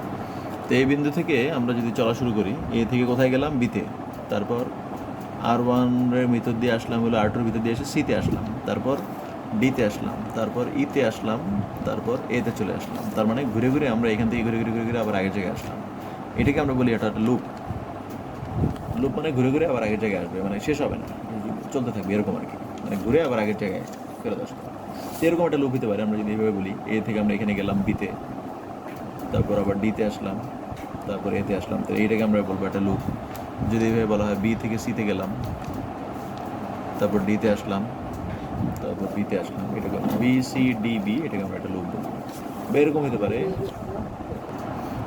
তা আবার হতে পারে, এ থেকে আমরা বিতে গেলাম, বি থেকে সিতে গেলাম, সি থেকে ডিতে গেলাম, ডি থেকে এতে আসলাম। তো এই ABCDA, এটাকে আমরা একটা লুপ বলতে পারি। নামগুলো খেয়াল করো, লেখা নিয়ে হলো তুমি যেখান থেকে শুরু করছো সেখানে আবার আসতে হবে। এখন এমন না যে সবসময় এ দিয়েই শুরু করতে হবে, এটা হতে পারে BCDAB, এটাও একটা লুপ হতে পারে। এই দুটো কিন্তু একই লুপ, ABCDA অথবা BCDAB একই জিনিস। এরকম লুপের নাম হলো তুমি নিজের ইচ্ছে মতো দিবা। তো এখানে আমরা অনেক লুপ দেখাবো কিছুক্ষণ পরেই। তো এখানে আমি যেটা বলে নিলাম, এটা আমরা এখানে একটাই লুপ। একটা লুপ বলতে এখানে আর কোনো রাস্তা নেই, একটাই রাস্তা। আমি যদি এখান থেকে ঘুরে আসি, একটাই, এই জন্য এখানে নামটাও লিখি নাই, আমরা ডাইরেক্ট সূত্র ব্যবহার করছি। তো দেখো সূত্র ব্যবহার করার নিয়মটা কি, যেটা আমি দেখাইছিলাম ছবিতে। এটা একটা লুপ। তো এই লুপের মধ্যে আমাকে খুঁজে বের করতে হবে কোথায় কোথায় ভোল্টেজ আছে। যেহেতু এটা কারশফের দ্বিতীয় সূত্র বা ভোল্টেজের সূত্র বা তড়িৎচালক শক্তির সূত্র, আমাকে এখানে খুঁজে বের করতে হবে প্রথমে যে ভোল্টেজ কোথায় কোথায় আছে। তো দেখো ভোল্টেজ কোথায় থাকে, আমরা জানি ব্যাটারির মধ্যে একটা ভোল্টেজ থাকে। তো এখানে প্লাস চিহ্ন তো আমরা জানি, বড় দাগটাকে বলা হয় ব্যাটারির প্লাস, ছোটো দাগটাকে বলা হয় ব্যাটারির মাইনাস। তো এটা বসাই দিলাম। এখন একটা নিয়ম আছে, প্লাস থেকে মাইনাসের দিকে ওই যে একটা তীর চিহ্ন দিতে হয়। আমরা কিছুক্ষণ আগে বলছিলাম যে প্লাস থেকে মাইনাসের দিকে একটা এরকম অর্ধবৃত্তের মতো দিতে হয়। তো আমরা এটা অর্ধবৃত্তের মতো দিয়ে দিলাম। এরপর দেখো এখানে একটা রোধ আছে, এখানে একটা রোধ আছে। তো আমরা জানি রোধের মধ্যেই তো বিভব পার্থক্য তৈরি হয়। তো এখানে একটা বিভব পার্থক্য থাকবে, এখানে একটা বিভব পার্থক্য থাকবে। তো এখানেও কারেন্ট দেখো কোন দিকে যায়, I1 দেয়া আছে, ডানে যায়। I2ও ডানে যায়। তাহলে শিখেছিলাম যেদিকে কারেন্ট যায় সেই দিকে প্লাস থেকে মাইনাস হবে, আবার কারেন্ট এদিকে যায় তাহলে প্লাস থেকে মাইনাসে যাচ্ছে, মানে কারেন্ট সবসময় প্লাস থেকে মাইনাসের দিকে যায়, এইভাবে বুঝে নিতে হবে। তাহলে এখানে আমার যে সার্কিট এখন পাওয়া গেল বা লুপ পাওয়া গেল, এই লুপের মধ্যে কী কী পাওয়া গেল? এই লুপের মধ্যে পাওয়া গেল যে এখানে যতগুলা ভোল্টেজ আছে, এখানে একটা ভোল্টেজ আছে, এখানে একটা ভোল্টেজ আছে, এখানে একটা ভোল্টেজ আছে, তো সেখানে আমরা কিছু প্লাস মাইনাস চিহ্ন দিলাম এবং তীর চিহ্ন দিয়ে দেখাইলাম যে কারেন্টটা কোন দিকে যাচ্ছে এরকম, বা প্লাস থেকে মাইনাসের দিকে একটা চিহ্ন দিতে হবে, অর্ধবৃত্ত দিতে হবে। তো এইবার আমার সূত্র কী বলছে? সূত্র যেটা বলছে ওই কারেন্টের যেমন সূত্র ছিল, যেগুলো আসলো সেগুলো আমরা প্লাস দিছিলাম, আর যেগুলো চলে গেছিলো সেগুলো মাইনাস দিছিলাম এরকম। তো এখানেও তাই, এখানে হলো তুমি কী কী ভোল্টেজ আছে সেটাকে লেখো। ভোল্টেজ এখানে একটা আছে, সেটা হলো ই তো আমরা জানি এটাই ভোল্টেজ বা তড়িৎচালক শক্তি। এখন এইটার ভোল্টেজ কী হবে? এখানে তো ভোল্টেজ লেখা নাই। ওই যে আমরা শিখছিলাম ওহমের সূত্র V=IR, তাহলে এই সূত্র অনুযায়ী যদি আমি R1-এর ভোল্টেজ জানতে চাই সেটা হবে I1 R1, এটা হলো এইটার ভোল্টেজ। এইটার ভোল্টেজ কী হবে? এটার ভোল্টেজ হবে I2 R2। তো কারেন্টের সূত্র কী ছিল? সবগুলো যোগফল শূন্য হয়। একইভাবে এখানেও ভোল্টেজের সবগুলোর যোগফল হবে শূন্য। তো তার সঙ্গে দ্বিতীয় সূত্র বলছে যে যে কোনো একটা লুপ তুমি ব্যবহার করবা। লুপ মানে হলো একটা আবদ্ধ বর্তনী, ঘুরে আবার আগের জায়গায় আসতে হবে। সেই বর্তনীতে তুমি ভোল্টেজের সূত্র অ্যাপ্লাই করলে যেটা হবে, কোথায় কোথায় ভোল্টেজ আছে সেটা দেখো, তারপর এদের যোগফল শূন্য হবে। এখন এখানেও চিহ্নর ব্যাপার আছে, সেটা হলো কিছু চিহ্ন আছে দেখবা ঘড়িকাঁটার দিকে, আবার কিছু চিহ্ন আছে ঘড়িকাঁটার উল্টা দিকে, যেমন এগুলো ঘড়িকাঁটার দিকে আর এগুলো ঘড়িকাঁটার উল্টা দিকে। তো এখানে একটা জিনিস ধরে নেওয়া হয়, ঘড়িকাঁটার দিকে হলে চিহ্নটাকে প্লাস ধরে, আর ঘড়িকাঁটার উল্টা দিকে হলে চিহ্নটাকে মাইনাস ধরে। এটা কোনো নিয়ম নাই, এটা ধরলেই হয়, তাও বই এভাবে ধরা আছে, আমি এই জন্য বলতেছি। তো যেই চিহ্নগুলোতে তুমি দেখবা ঘড়িকাঁটার দিকে, সেইগুলোর আগে আমরা মনে মনে প্লাস চিহ্ন দিব, আর যেগুলো দেখবা ঘড়িকাঁটার উল্টা দিকে আছে সেগুলো হলো মাইনাস চিহ্ন দিবা। তো দেখো আমার এখানে ভোল্টেজ 3টা ছিল, এই 3 জায়গায় 3টা ভোল্টেজ, এখন কোনটা প্লাস দিব কোনটা মাইনাস দিব? হলো ঘড়িকাঁটার উল্টা দিকে, তাহলে আমরা এটার আগে একটা মাইনাস দিব। আর এখানে এটার তীর চিহ্ন দেখো ঘড়িকাঁটার দিকে, তাহলে এটা আমরা প্লাস দিব। এটা তীর চিহ্ন ঘড়িকাঁটার দিকে, এটাকে আমরা প্লাস দিব। তাহলে এটাই হলো আমাদের সূত্র। তো সংক্ষেপে আগেরটাতে যেমন কারেন্টের সূত্র কী ছিল? I টোটাল সমান 0, তার মানে যত কারেন্ট আছে সবার যোগফল শূন্য হবে। আর এখানেও একই, এখানে হলো ই টোটাল সমান 0, মানে যত কারেন্ট আছে না, এখানে কারেন্টের বদলে ভোল্টেজ, যত জায়গায় ভোল্টেজ থাকবে এদের সবার বিভব পার্থক্য শূন্য হবে। দেখো এটা একটা ভোল্টেজ, এটা একটা ভোল্টেজ, এটা একটা ভোল্টেজ, এদের সবার যোগফল শূন্য হয়েছে। তবে কারো কারো আগে মাইনাস দেওয়া হয়েছে। মাইনাস কেন? যে ঘড়িকাঁটার উল্টা দিকে হলে মাইনাস, ঘড়িকাঁটার দিকে হলে প্লাস। তো এইটা খুবই সহজ সূত্র। তোমার প্রথম কাজ যেটা হবে, তোমার যে সার্কিট দেওয়া থাকবে, আমরা এখন দেখবো অনেকগুলো উদাহরণ। তোমার প্রথম কাজ হবে এই প্লাস এবং মাইনাস চিহ্ন দিয়ে এরকম তীর চিহ্ন দিয়ে নেয়, আর কিছুই না। আর ব্যাটারির মধ্যে প্লাস মাইনাস তো আমরা জানি, বড় একটা প্লাস ছোটো একটা মাইনাস। এইভাবে প্রথম কাজ থাকবে এই সূত্র ব্যবহার করতে হলে যে প্লাস মাইনাস চিহ্ন দিয়ে নিতে হবে আর তীর চিহ্নটা দিয়ে নিতে হবে। তো দিয়ে এবার তুমি এই সূত্র লিখে দিবা, যে ভোল্টেজ যেটা আছে সেটা লিখবা, আর যেখানে আই আছে আর আছে IR লিখে দিবা, V=IR এই সূত্র দিয়ে লিখবা যত জায়গায় আছে, এবং টোটাল যোগফল হবে শূন্য। এরপর তুমি দেখবা ঘড়িকাঁটার দিকে কোনটা আছে সেগুলো প্লাস, ঘড়িকাঁটার উল্টা দিক হলে মাইনাস। তো এইটাই, বা এখান থেকে আমরা এইটাকে এই পাশে নিয়ে যেতে পারি, এটা একটা ইকুয়েশন পাইতে পারি আমরা। তো অঙ্ক করার সময় এইটুকু মনে রাখতে হবে, ভোল্টেজের যোগসূত্র হলো সবগুলো ভোল্টেজ যোগ করলে অ্যান্সার শূন্য হবে। এখন এখানে আমরা কিছু লুপের উদাহরণ দিছি, এটা আমরা এখান থেকে দেখাবো না, আমরা তোমাদের হলো আলাদা ছবি এঁকে রাখছি, সেখান থেকে দেখাবো। মানে এখানে আমরা হয়তো খুব বেশি দেখানোর জায়গা নাই, সেজন্য আমি আর লিখে নেই, তোমাদের এখানে লিখে দিচ্ছি। দেখো এই সার্কিটটাকে আমি একটু আলাদা করে বড় করে এঁকে দেখাইছি, সেটা হলো এটা, এইটাই যেটা এখানে আঁকা আছে নিচে, সেটাই আমি একটু বড় করে এঁকে দেখাইছি। তো এখানে কী কী লুপ হতে পারে? লুপ বিভিন্ন রকমের হতে পারে। দেখো আমি কয়েকটা লুপের নাম লিখছি, ABDA একটা লুপ, BCDB একটা লুপ, ABCDB একটা লুপ, তারপর ABCDA একটা লুপ, এরকম। তারপর আরও হতে পারে ADCEA একটা লুপ, মানে তোমাকে ঘুরে আবার আগের জায়গায় আসতে হবে, সহজ কথা। এটা হতে পারে ADCEA অথবা ABCEA, মানে শুরু থেকে আবার আগের জায়গায় ফেরত আসলেই হলো, তুমি যে দিক দিয়ে খুশি সেদিক দিয়ে ঘুরে আসো, কোনো সমস্যা নেই। তো এই বিভিন্ন লুপে সূত্রগুলো কেমন হবে সেটাই আমরা এখন দেখব। তো এখানে দেখো এই চিহ্ন তোমার দেওয়া থাকবে, কারেন্টের চিহ্ন মান লেখা থাকবে, কারেন্টের নাম দেওয়া থাকবে, আর তীর চিহ্ন দেওয়া থাকবে, এগুলো প্রশ্নে দেওয়া থাকবে, তোমাকে এগুলো কষ্ট করে দিতে হবে না, সবসময় দিয়েই দেওয়া, না দিলে নিজের ইচ্ছা মতো তুমি এটা দিয়ে নিবা, কোনো সমস্যা নেই। তো আমরা ধরে নিচ্ছি এগুলো দেওয়া আছে, এই ছবিটা দেওয়া আছে, মানে আমাকে বললো বিভিন্ন লুপের জন্য সূত্র লিখে দেখাইতে। তো আমরা বিভিন্ন উদাহরণ দেখি। দেখো আমরা প্রশ্ন প্রথমে মনে করো এই লুপটা নিয়ে কাজ করবো, ABDA। পরীক্ষার সময় যেটা করতে হয়, যে লুপটা তুমি নিবা সেখানে পুরো ছবিটা আঁকতে হয় না, যে লুপটা তুমি নিবা সেই লুপটা শুধু আঁকবা। দেখো আমি এখানে ABDA লুপ নিচ্ছি, যে ABDA, তো এইটুকু আলাদা করে আমি একে দেখাইছি। আর মানটা আমরা এই চিত্র থেকেই লিখছি, দেখো I1 R1 R3 I3 I5 R5 এগুলো লিখে দিছি। এরপর দেখো তীর চিহ্ন দিচ্ছি। তীর চিহ্ন আমরা কীভাবে বুঝলাম? এই যে সামনের দিকে কারেন্ট যায়, তাহলে এই পাশ প্লাস এই পাশ মাইনাস, তাহলে তীর চিহ্ন দিলাম। R3 নিচের দিকে যায়, তাহলে এই যে এদিকে I3, তাহলে এইদিকে প্লাস থেকে মাইনাস। এটা কারেন্ট নিচের দিকে আসতেছে, প্লাস মাইনাস, এরকম তীর চিহ্ন দিলাম। ওই যে আগে শিখেছিলাম কারেন্টের দিক দেখে তোমাকে তীর চিহ্ন বুঝে নিতে হবে। তো তীর চিহ্নগুলো দিলাম, দেখে আমরা প্লাস মাইনাস দিয়ে এরকম অর্ধবৃত্ত এঁকে রাখলাম। তো এখন আমরা এই সূত্র ব্যবহার করবো। এই যে সূত্র দেখো কী কী আছে। তো এখানে ভোল্টেজ কয় জায়গায় আছে? এখানে একটা ভোল্টেজ আছে, এখানে একটা আছে, এখানে একটা আছে। তো এখানে ভোল্টেজ হবে I1 R1, আর এটা চিহ্ন কী হবে? ঘড়িকাটার দিকে দেখো, ঘড়িকাটার দিকে দেখে প্লাস। I5 R5 এটা হলো এটার ভোল্টেজ, মানে কারেন্টের রোধের গুণফল আর কি, এটাই ভোল্টেজ। তো এখানে I5 R5 তীর চিহ্ন ঘড়িকাটার দিকে, এটাও প্লাস। এইটা দেখো I3 R3 এটার ভোল্টেজ, কিন্তু এইটা ঘড়িকাটার উল্টা দিকে, সেজন্য আমরা মাইনাস দিচ্ছি এবং অ্যান্সারটা শেষে শূন্য হবে। এইটাই আমাদের সূত্র, কাশ্যপের দ্বিতীয় সূত্র, যে ভোল্টেজগুলো যোগ করছি শূন্য হয়ে গেছে। আরও হতে পারে। আমরা এবার BCDB একটা লুপ নিয়ে দেখি। BCDB দেখো তীর চিহ্ন দেওয়া আছে, অর্ধবৃত্ত দেওয়া আছে, এটা দেখলেই বুঝতে পারবা। তো এইটা দেখো I2 R2 এটার চিহ্ন কী হবে? প্লাস। প্লাস না দিলে হয় প্রথমে, কারণ এটা ঘড়িকাটার দিকে। I5 R5 এটার ভোল্টেজ হবে ঘড়িকাটার উল্টা দিকে, জন্য মাইনাস। I4 R4 এটাও চিহ্ন এরকম ঘড়িকাটার উল্টা দিকে, সেজন্য মাইনাস, এবং যোগফল হবে শূন্য। তো এই সূত্র সংক্ষেপে যদি বলা হয়, প্রথম সূত্র ছিল কারেন্টের যোগফল শূন্য, দ্বিতীয় সূত্র হলো ভোল্টেজের যোগফল শূন্য হবে। এখন ভোল্টেজের যোগফল বলতে কোনোটার আগে আবার মাইনাসও দেওয়া লাগবে, সেটা দিক দেখে আমরা ঠিক করবো। যে ঘড়িকাটার দিকে হলে প্লাস দিয়ে দিবা, ঘড়িকাটার উল্টা দিকে হলে মাইনাস দিয়ে দিবা। তো অঙ্ক আছে, এগুলো দিয়ে আমরা এখন পরে শিখবো যখন করবো। আরও কিছু সূত্র আমাদের আছে, আমরা এখন ওইগুলো দেখাচ্ছি। তারও দুইটা লুপ দেখো। আগের যে আমাদের ছবি ছিল, এই ছবি থেকেই আমরা আরও দুইটা লুপ দেখাতে যাচ্ছি। লুপগুলো এরকম দেখলেই বুঝবা।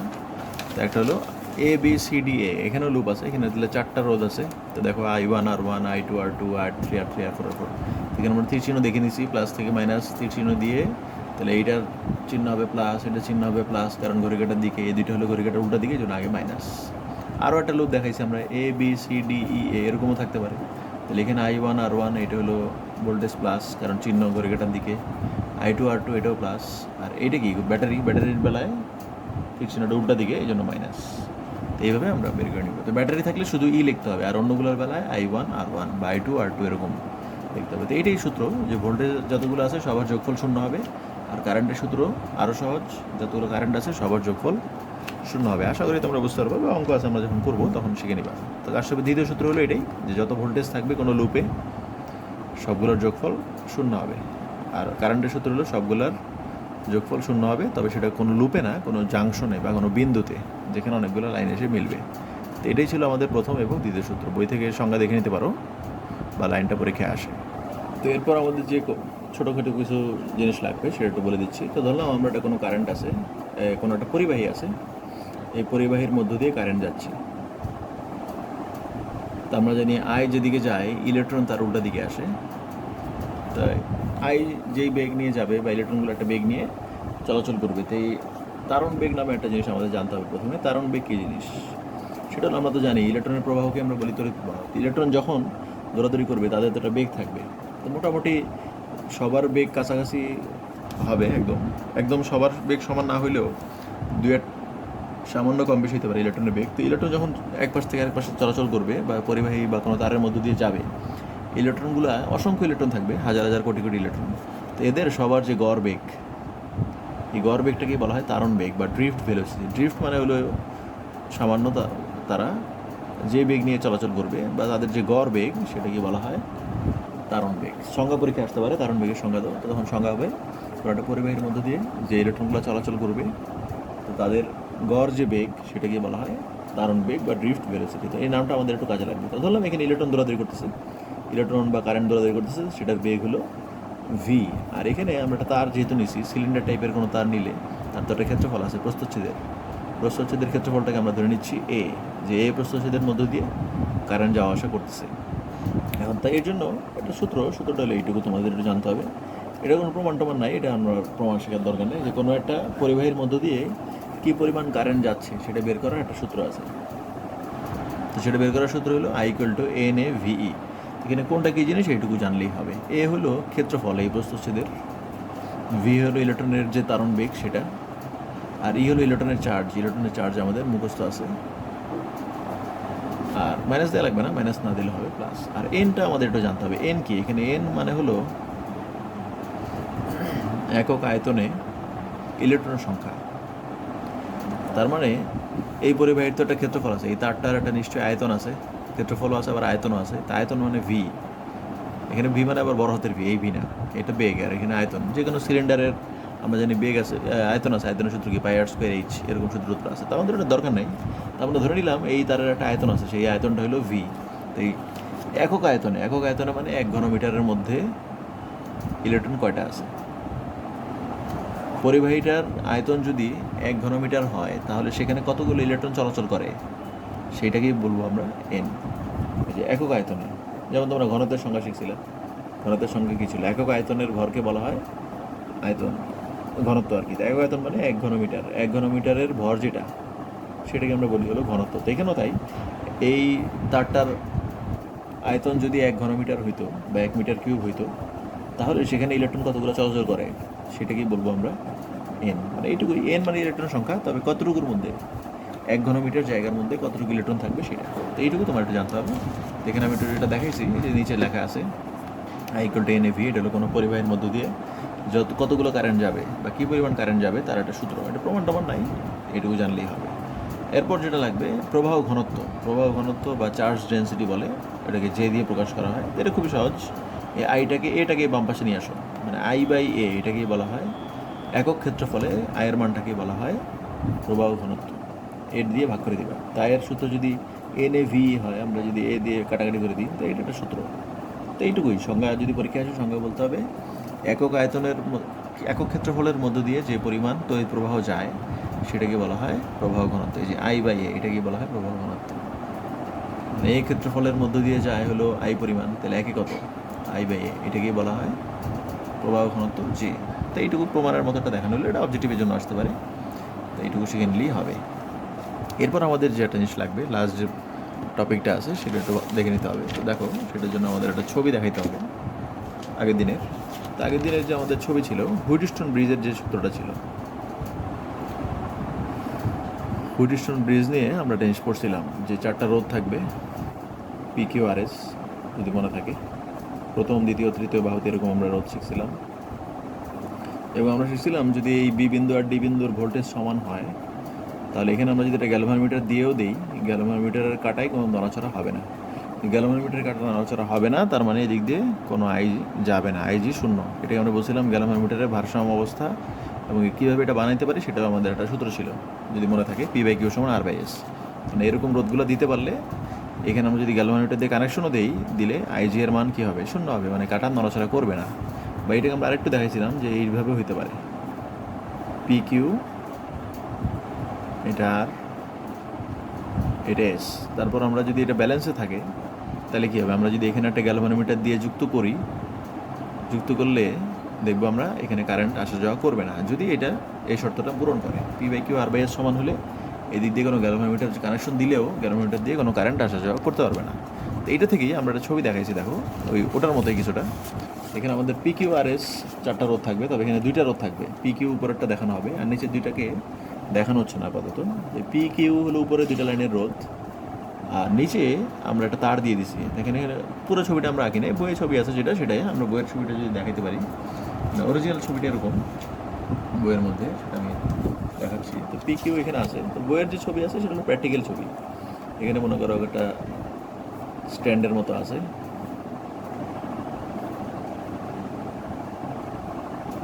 এই টাইপের আমরা ধরে নিচ্ছি। এখানে একটা রোধ যুক্ত করে দিলাম, এটি হলো পি, এগুলো কানেকশন দেওয়া আছে। এগুলো হলো স্ট্যান্ড টাইপের, আমরা দেখাইলাম যে এখানে প্র্যাকটিক্যাল যন্ত্রটা এরকম থাকে। পি কিউ এগুলো হলো স্ট্যান্ডের মতো বা লোহার দণ্ড আছে, এগুলোর মধ্যে আমরা একটা রোধ লাগিয়ে দিলাম পি, আর একটা এইদিকে কানেকশন দেওয়া আছে এগুলোর সাথে, একটা হলো কিউ। মানে এই পি কিউটাই দেখো, এখানে পি কিউ কিন্তু সিরিজে আছে, একটাই লাইন, সব একটাই লাইনে আছে। দেখি যে পি কিউ, আমরা পি কিউ 2টা কানেকশন দিয়ে দিব, বই ছবি আছে দেখলেও বুঝবা। তো এইখানে 2টা ওই তার দিয়ে আমরা পি কিউ যুক্ত করে দিলাম, এই 2টা লোহার পাতের মধ্যে কিউ যোগ করে দিলাম, তো পি কিউ শ্রেণীতে যুক্ত হয়ে গেল। আর নিচে আমাদের এখানে একটা লাইন থাকবে বা তার থাকবে একটা, এই তারটার দৈর্ঘ্য হবে 100 সেন্টিমিটার বা 1 মিটার। এই জন্য এই যন্ত্রটাকে বলা হয় মিটার ব্রিজ। মানে সংজ্ঞা যদি বলে, মিটার ব্রিজ কী জিনিস? মিটার ব্রিজ হলো যেই যন্ত্রের সাহায্যে আমরা 1 মিটার যন্ত্রের সাহায্যে আমরা কিছু একটা করবো, সেটা তার সংজ্ঞা বলবো একটু পরে। তো পিকিউ আরএস আমরা এখানে পিকিউ দিলাম আর একটা তার নিলাম এখানে লম্বা, তো নিয়ে এইগুলোর সাথে আমরা একটা ব্যাটারি কানেকশন দিব। এখানে আর পুরো ছবিটা দেখানো হচ্ছে না, তো এখানে আমরা একটা সার্কিট এখানে আছে, তো আমরা ব্যাটারি কানেকশন দিয়ে দিলাম একটা এরকম। আর যেটা আমরা করি এখানে, এই যে দেখো পিকিউ নিয়ে আমরা নর্মালি হুইটস্টোন ব্রিজের মধ্যেও যেটা শিখি, পিকিউ আরএস মানে পুরো ছবিটা দেখানো হয়নি। হুইটস্টোন ব্রিজে আমরা কী করি, পিকিউ আরএস নিয়ে ব্যাটারি দিয়ে দিই একটা, তো এখানেও তাই এরকম আমরা দুটো রোদ দিব, পিকিউ নিয়ে আমরা একটা ব্যাটারি কানেকশন দিয়ে দিলাম। তো ব্যাটারি কানেকশন দেওয়ার পর এবার আমরা যেটা করবো, এই যে পিকিউ হইলো আর ব্যাটারি এখানে আছে, আমরা এখানে আঁকি নাই, তুমি যদি চাও পুরোটা আঁকতে পারো, এটা সংক্ষেপে আঁকা হয়েছে। পিকিউ নেওয়া হবে আর এখানে আমরা ব্যাটারি কানেকশন দিব। তো দেখো এই আগের দিনের যে হুইটস্টোন ব্রিজের ছবিটা সেটার মতোই হবে। তো এখানে আমরা যেটা করবো এখন, এখানে পিকিউ এর সংযোগস্থল থেকে, মানে এখানে এই পিকিউ এর সংযোগস্থল থেকে একটা গ্যালভানোমিটার নিব। গ্যালভানোমিটার নিয়ে আমরা যেটা করব, এই তারের মধ্যে বিভিন্ন জায়গায় আমরা স্পর্শ করায় দেখব কোন জায়গায় স্পর্শ করাইলে তারটা এই গ্যালভানোমিটারের কাঁটায় কোনো নড়াচড়া দেখা যাবে না, মানে আইজি শূন্য হবে। কোন জায়গাটাতে আইজি এর মান শূন্য হবে সেটা আমরা খুঁজে বের করব। তাহলে ওই যে এখানে আমরা একটা গ্যালভানোমিটার দিয়ে দিব এবং দিয়ে আমরা এমন একটা পয়েন্ট খুঁজে বের করব যেখানে আসলে আইজি এর মান শূন্য হবে। তো আইজি এর মান শূন্য হওয়া মানে হলো এই সার্কিটটা তাহলে ব্যালেন্সে আছে, বা হুইটস্টোন ব্রিজের ভারসাম্যের যে নীতি সেই নীতিতে আছে। তো ভারসাম্যের সূত্র কী ছিল? আমরা জানি পি, এইটুকু যদি রোধ আর হয়, এইটুকু এস হয়, তো সূত্র হলো P/Q সমান R/S। তো এইটাই আমরা সূত্র এবং এইটাই আমরা ব্যবহার করব। তো দেখো আমরা এখানে যে ছবিটা দেখাইছি, আমরা যেটা করব, পিকিউ এর সাথে নিচে একটা তার দেওয়া থাকবে 1 মিটার লম্বা, আর পাশে ব্যাটারি ট্যাটারি আছে, আমরা ওগুলো রাখি নেই, বই ছবি আছে। তো এখানে আমরা পিকিউ এর সংযোগস্থল থেকে একটা গ্যালভানোমিটার যুক্ত করে দিব এবং যুক্ত করে এই গ্যালভানোমিটারের অন্য মাথাটাকে আমরা যে নামে একটা বিন্দু আছে, এই বিন্দুকে আমরা খুঁজে বের করব কোথায় কানেকশন দিলেই এইটা ব্যালেন্সে চলে আসে। মানে আমরা এটা আমাদের প্র্যাকটিক্যালটা হলো এটা, যে বিন্দুটা কোথায় হবে সেটা খুঁজে বের করা, যে কোন বিন্দুতে কানেকশন দিলে এই সার্কিটটা ব্যালেন্সে আসলো। তো যখন ব্যালেন্সে আসলো, আমরা এই পাশের রোডটাকে বলি আর, তো এইটুকু দৈর্ঘ্যকে আমরা ধরে নিলাম এল, আর এই পাশের দৈর্ঘ্যটা তাহলে কত হবে, পুরোটা যেহেতু 100 সেন্টিমিটার, তাহলে এইটুকু দৈর্ঘ্য হবে 100 - এল। তো এই সূত্রের মতো আমরা যে সূত্র শিখছিলাম P/Q সমান R/S, এই সূত্রের মতো এখানে পি কিউ আছে, আর আর এর বদলে মনে করো এটার রোধ এল, মিটারের রোধ, এসের বদলে হলো 100 - এল এর যে রোধ সেটা। তো এই সূত্রই, মানে এটা আমাদের অবজেক্টিভে আসে। তো এখানে মিটার ব্রিজের সাহায্যে আমরা যেটা করলাম, এই সূত্র থেকে আমরা পি কিউর মধ্যে কোনো একটা যদি তোমাকে না দেয়, মনে করো পি দিল অথবা কিউ দিল না, অথবা কিউ দিল পি দিল না, এটা না দিলে আমরা সেখান থেকে অন্য একটা রোধের মান বের করে নিতে পারি। সেটা কীভাবে? সেটা হলো আমরা যেটা করব, পি কিউ তোমাকে একটা দিল, পি দিল, কিউ দিল না, তো তুমি এলটাকে বের করবা, প্র্যাকটিক্যাল করে এল মানটা পেয়ে যাবা। এল এর মান তুমি মনে করো 30 পেলা, তাহলে বাকিটুকু হবে 100 - এল, মানে 100 - 30 70। তো এই সূত্রে আমরা প্র্যাকটিক্যালি আমরা এল এর মান বের করি, যে কোথায় কানেকশন দিলে শূন্য হইলো, তাহলে এল হলো এখানে কী জিনিস, বাম প্রান্ত থেকে নিষ্পন্দ বিন্দুর দূরত্ব। নিষ্পন্দ কেন বলা হচ্ছে? কারণ নিষ্পন্দ মানে যেই বিন্দুতে কানেকশন দিলেই গ্যালভানোমিটারের কারেন্ট শূন্য হয়ে যাচ্ছে, এটাই আমাদের কাজ। তো আমরা এই সূত্রের মধ্যে মান বসাই দিয়ে পি আর কিউ এর মধ্যে কোনো একটা না থাকলে সেটা বের করে নিতে পারি। তো এইটাই হলো মিটার ব্রিজের সংজ্ঞা, যে যেই যন্ত্রে 1 মিটারের একটা তার ব্যবহার করে আমরা অজানা একটা রোধের মান বের করতে পারি, সেটাকে বলা হয় মিটার ব্রিজ। আর সূত্রে এটার মতোই, PQ আর এস এর সূত্রের মতোই, এখানে আর এর বদলে হলো এল, এস এর বদলে হলো 100 - এল, এই সূত্রে বসাই দিবা। তো এই সূত্রে আমরা অঙ্ক করে ফেলবো। PQ এর মান একটা দেওয়া থাকবে, যে কোনো একটা বসাই দিলেই অঙ্ক হয়ে যাবে। অঙ্ক করবো যখন, তখন আমরা দেখতে পারবো। আজকে এইটুকুই ছিল।